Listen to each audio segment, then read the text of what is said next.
Hey guys, it's me again, Greg the Bug Burke, and today I'm going to be talking about Termagants, or I think that's how you do Termagants. In the book it says Termagants, but that actually might be a typo.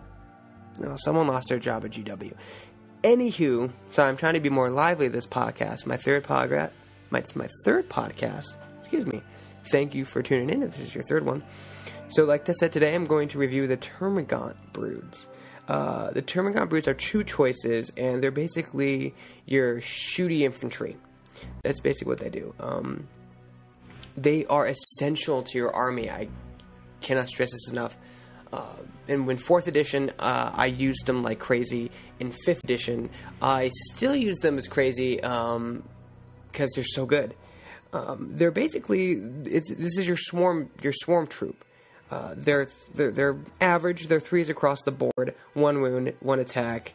They have a 6-up save, so any weapon kills them. It's not AP dash. They're 5 points base. Now, here's where I never play them base, because they're supposed to be shooty, and their standard weapon has a short range and a low strength. It's range 12, strength 4, AP 5. That's a good infantry weapon, really, but it's that 12-inch range that really gets me kind of guessing. I always give them the Devourer upgrade, because the Devourer allows the Gaunts to shoot at 18 inches, and it gives them Assault 3, so they get 3 shots each.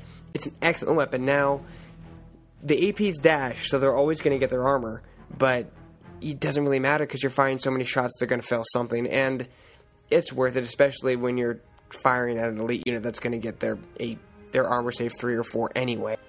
But as a rule, I would suggest always giving them Devourers. It makes them a little pricey.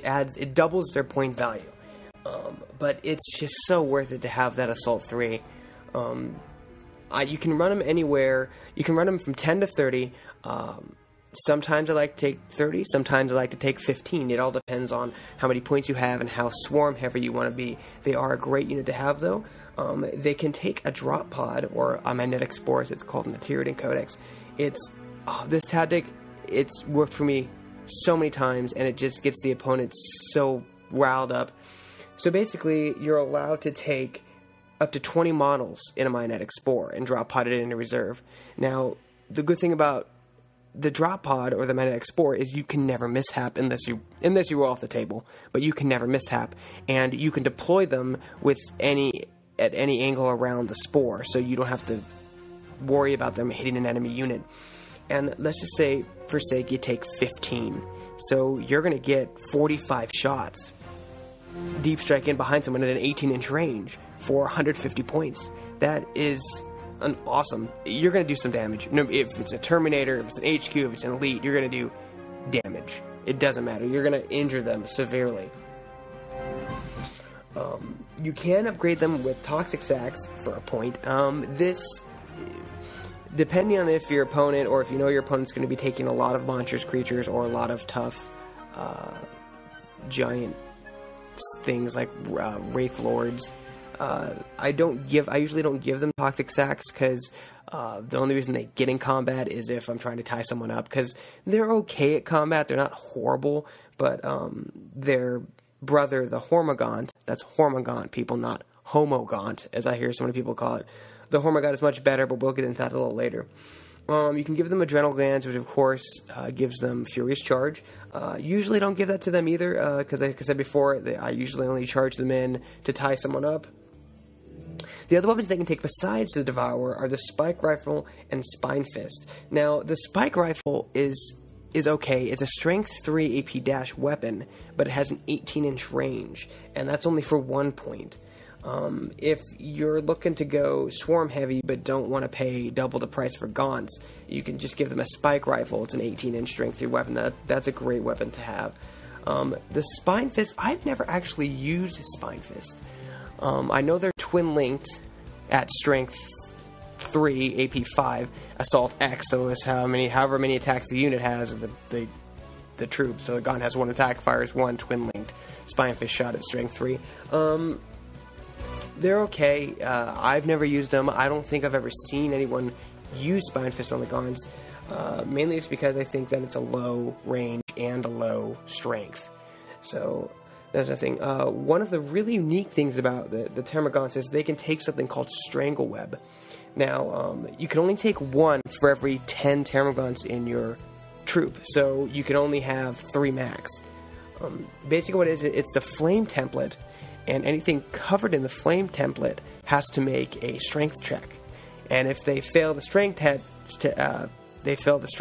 check, they take a wound. It's an awesome weapon to use against Tau, to use against Eldar, to use against some of the more powerful Space Marines. It's a great way because it can cover a lot of units, and they don't make an armor save, they make a strength check. So that can really hurt, especially if something has like a 3-up invul and only a strength 4. You know, that's a 50% chance you might get a wound on them. That really good against Terminators. Have yet to get that close to them, though, because they scare the living crap out of me. Anyway, another cool thing about the Termagants is that you can take a Trevagon, and as a troop choice for every brood of Termagants you have. This is awesome. So you can run 3 Termagants if you want. 3. I think it's Termagants. I am so sorry if I'm mispronouncing that. I got a horrible California public school education. They have a low leadership, though. It's 6. It's about 1 less than what a normal leadership would be at 7. So be sure to keep them at Synapse, because if they lurk, they do fall back to the closest terrain, and they cannot assault, and that is awful. If you're about to assault a unit to tie them up for a round, like a squad of Terminators or something, then they fail their leadership because they're just out of Synapse range and they have to go to terrain. In that case, the opponent will ignore you, because a lot of times opponents, they don't like to shoot at Gaunts. I've noticed this, because I don't know if it's because they're really weak, or they don't seem like that much of a threat. I mean, if I saw 30 Gaunts on the table, I definitely would dwindle them down, much like the Orc Boys. I just don't know why a lot of people don't fire at them. It's really odd. So anyway, they're average across the board. Like I said, there's that awesome strategy of deep striking them in units of 15, gets 45 shots with Devourers. They're going to do some damage. In the short run, they are great. They are the backbone of a Tyranid army, I would say. Definitely the backbone.